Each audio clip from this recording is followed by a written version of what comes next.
नमस्कार लाडक्या बहिणींनो, बघा आता ही के-वाय-सीची प्रक्रिया जवळपास 8 दिवसावर येऊन ठेपली आहे. शेवटची तारीख काय झालेली आहे, आलेली आहे असं म्हणावं लागेल. कारण बऱ्याच दिवसापासून 2 महिन्याचा कालावधी दिला होता. त्यात थोडंसं मध्यंतरी सर्व व्यवस्थित चालत नव्हतं, स्लो चालत असल्याने आणखीन थोडेसे दिवस वाढवून दिले होते. आता अंतिम टप्प्यात आलेला आहे 18 नोव्हेंबर, म्हणजे जवळपास आता एक 8 दिवसाचा कालावधी राहिलेला आहे.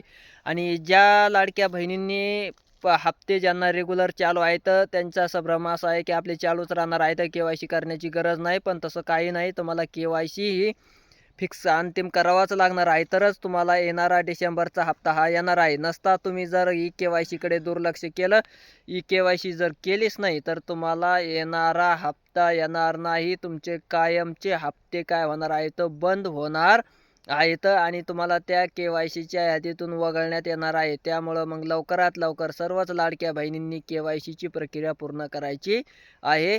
धन्यवाद.